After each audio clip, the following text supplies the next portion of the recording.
started talking to Team Spence. I would say, you know, just going back and forth. You know, they sending me a proposal with the interest of a Spence and Crawford fight. We didn't get a contract until August, and you know, it was just kind of like a regular contract. You know, it wasn't nothing. It was initial proposal. It wasn't even a contract. It was a proposal, and Spence, Crawford, the intentions of us fighting.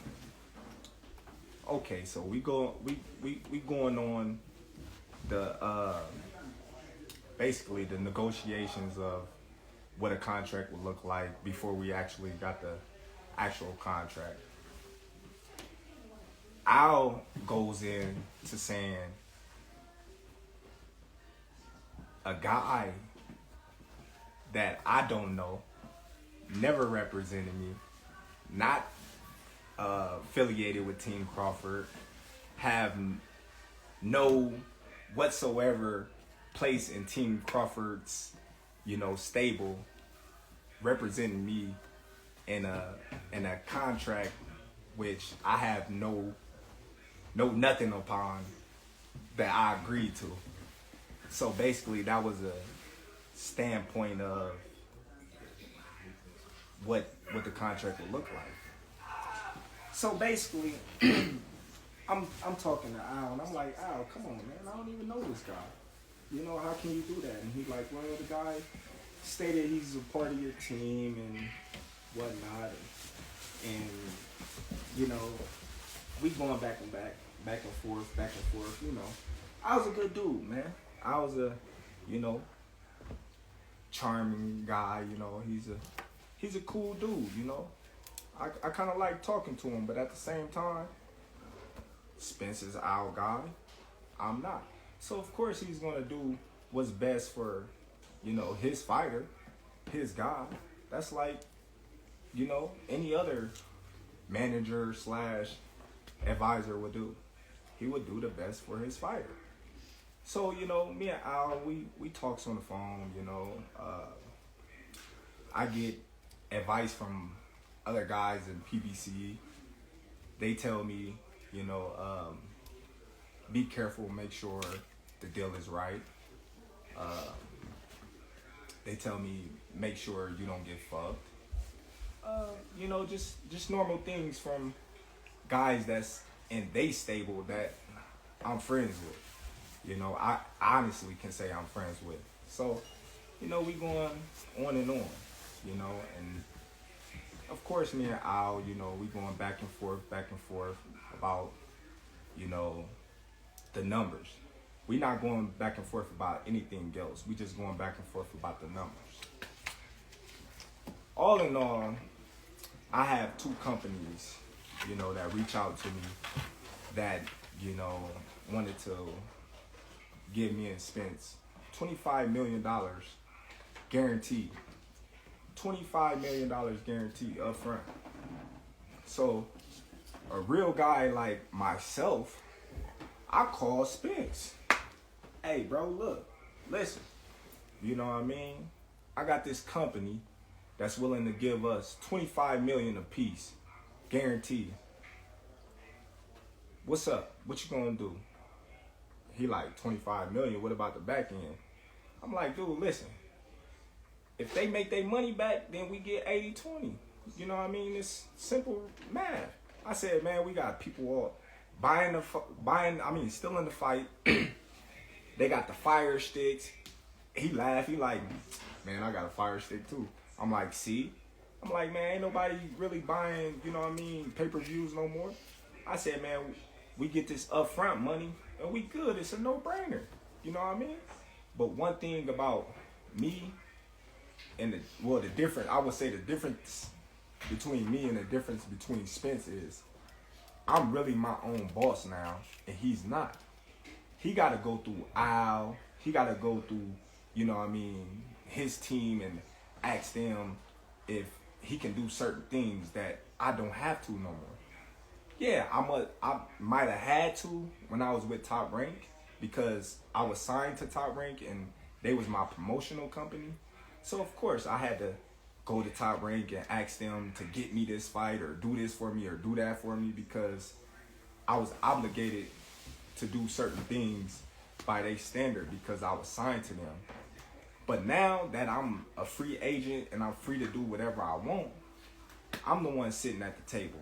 I'm the one that's talking directly to these high individuals. Errol Spence not talking to, Terrence Crawford about the fight. You know what I mean? Errol Spence wasn't at the table. Errol Spence can't tell you or show you a contract that, says Terrence Crawford, Errol Spence, that he was there on the negotiations of. He can't do it. So he had to go back and ask Al for permission, if he can, take this big chunk of lump sum of money to fight Terrence Crawford, which he didn't call me back, so I proposed it to Al. I hit up Al. I'm like, Al, listen, man, I got this big hedge fund company out here, they claim they know you. Not one, but two. Not one, but two. Two companies willing to put 20 plus million in both of our pocket, guaranteed. Al tell me straight up, I'm not letting nobody touch this fight. Like, all right, cool. But I'm like, why? He like, why would you want to put a ceiling on yourself? Why you want to put a cap on yourself? I'm like, well, that's not putting a cap on myself. If this company is taking a risk, then, risk, high risk, high reward. If that's the case, I can't seem to see a fight that's been doing millions, since Floyd and them. So, that was an altercation, I asked Al, I said, since this fight is dragging on with me and Spence, and we can't get things together, why don't I come out and meet you with my lawyer and we just wrap it up? Just me and you and my lawyer. Al said, his mother was, not doing too well, and I honored that and I respect that. Family first. I'm a family oriented type of guy, so I know what it is, to,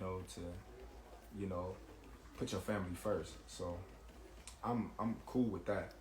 But then again, as negotiations still drag on, and I had stated that I wanted to fight in this year, I asked Al again because we seemed like we wasn't getting nowhere. So I asked Al, I said, Al, listen, why don't you get Spence and you, since you his representative, and I'll get myself and my lawyer, and we just make this fight, anything we gotta do, we can do it right there and sign, seal, deliver. And Al told me straight up, that ain't never happened in the history of ever, where two fighters sit down at the table and they come to an agreement and they get a fight made like that. Not even Floyd Mayweather and Manny Pacquiao. So I'm like, okay, well, it's the first time for everything. I never heard of a fighter ever taking zero guarantee in a fight.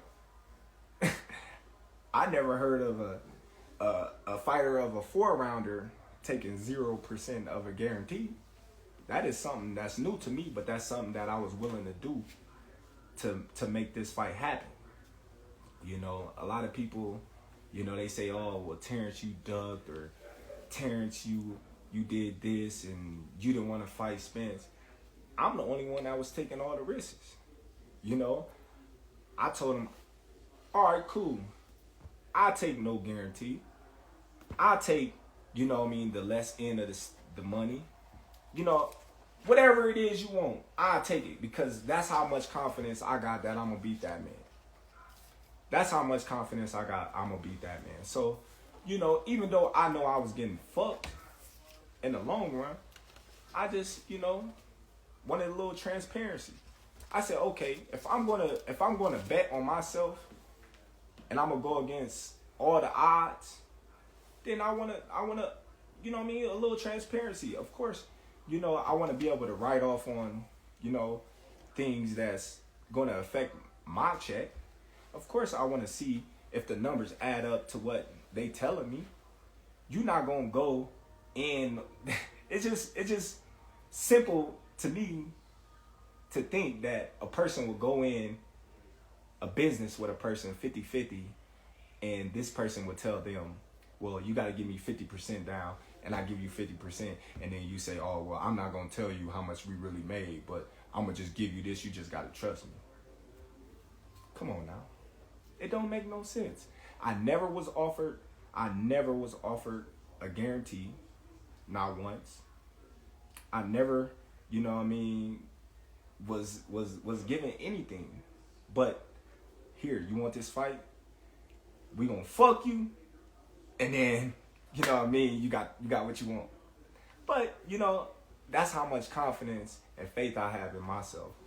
I took it all. I took it all. I took the risk. Big risk, big reward. That's how I look at it.